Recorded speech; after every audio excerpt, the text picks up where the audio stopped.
What's going on, guys? I'm at this job today, this new driveway job. First time being here. I did come and check it out a couple weeks ago.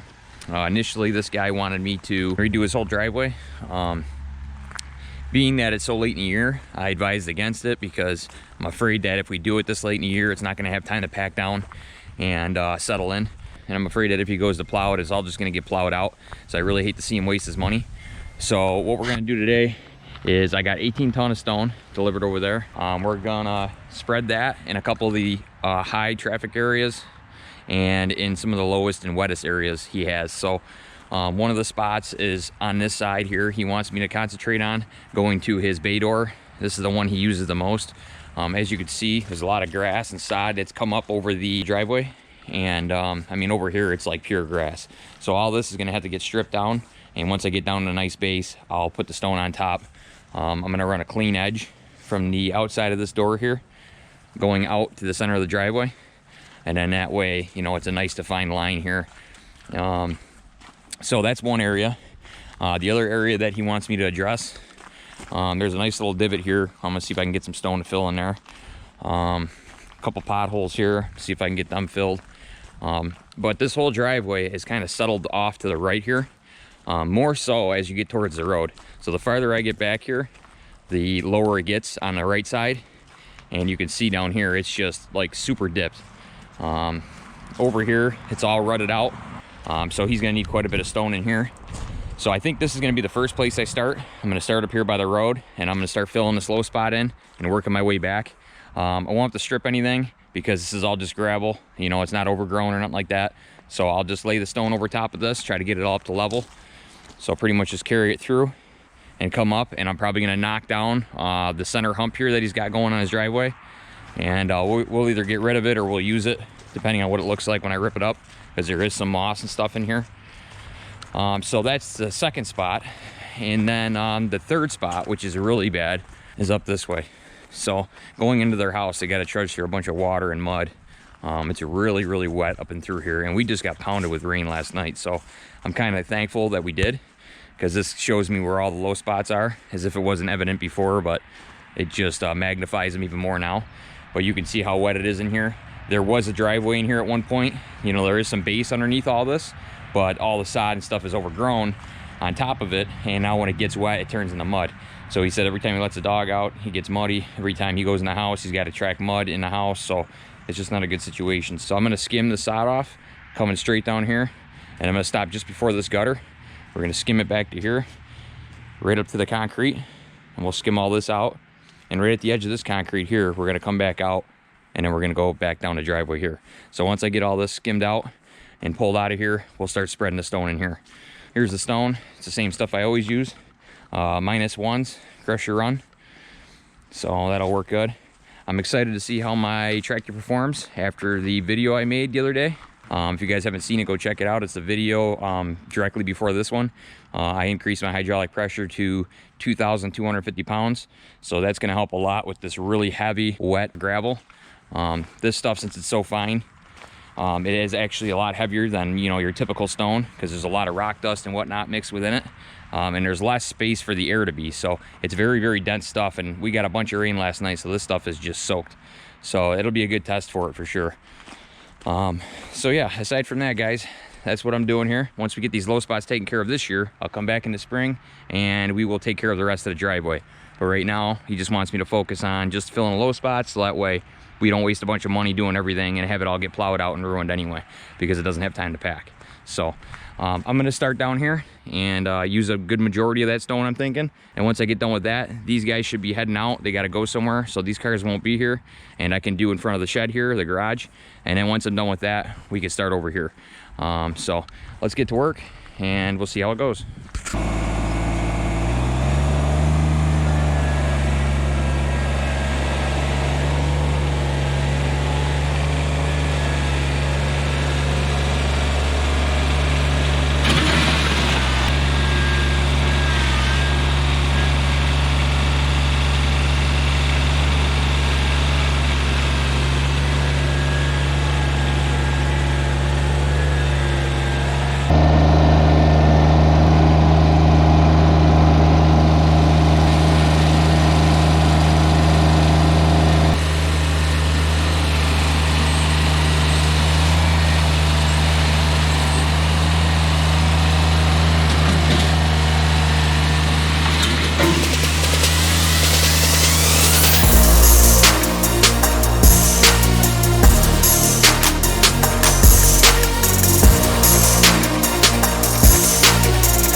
Alright guys, I just finished up.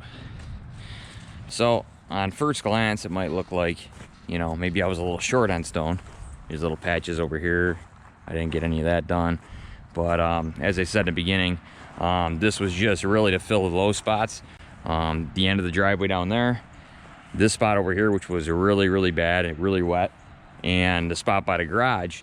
Well, initially I quoted the stone for doing both these bay doors, and it wasn't until I got here that he told me that he wasn't able to get the van moved. So this was going to be all cleaned up as well, and I was going to put a lot more stone here. So that extra stone from there pretty much covered out, you know, some of this area here, and I was able to work farther down the driveway than I had anticipated.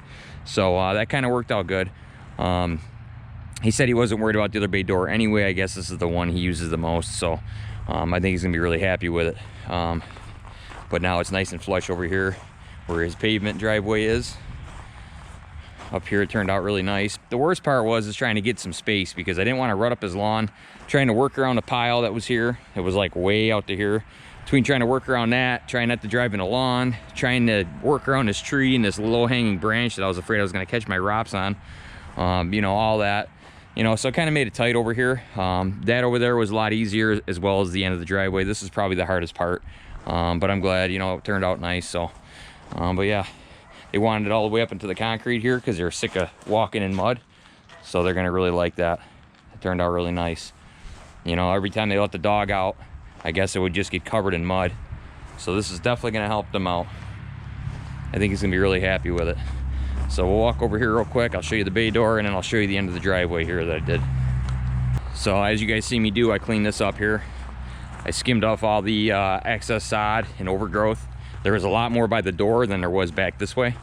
So I did that. I was gonna do like a little thing going to his door, but he told me that he wanted to wait until next year when I come back to do the whole driveway. He wants to wait and have me, you know, do a little pathway to the door. So we'll do that next year. And as I was coming out this way with it, I figured I might as well, this is a really wet spot in through here. So I figured I might as well spread a little bit down through this way and just kind of let it all blend in together. So that looks nice now. Over here there was a big pothole, as I'd mentioned in the beginning of the video, so I got that filled. And then there was a couple other ones coming down through here, so I filled them. This spot over here was high compared to the rest, so that didn't get anything. And then this whole right side of the driveway coming down was very bad. So I just concentrated on this right side the most. I did knock the center out of this here because it was so humped up here coming down. And then I kind of widened out the mouth of his driveway because it was very skinny. When I pulled in here, I wasn't sure if I was going to go in a ditch or not with the trailer, as it was pretty tight pulling in here. So now you could actually see where the driveway's at, so that's nice. Yeah, so that turned out really nice. It was low all in through here. It was like a big ditch, and then it came up and went up the driveway. So that was definitely the worst of it, and it was low here, and then it was low here on that end. So it turned out pretty nice. So all right guys, I'm gonna get home, get warmed up, and relax for the rest of my weekend. I do have another job, supposedly a driveway job, back at that house where I did a bunch of grading and stuff in his backyard. I put a bunch of fill in his backyard. He's got a big low spot in his driveway, right at the mouth of the driveway, and he wanted me to get some gravel for that. I've got to estimate it out and send him the price and see what he says about it. I don't know if he's gonna want it done this year or not, but if he does, that'll probably be one of my last driveways of the year, I assume, because it's supposed to be getting pretty cold here in the next couple weeks, and I don't think it'll be long before we see some snow. So I appreciate you guys watching, as always. Don't forget to like and subscribe, and we'll see you guys in the next one. Thanks.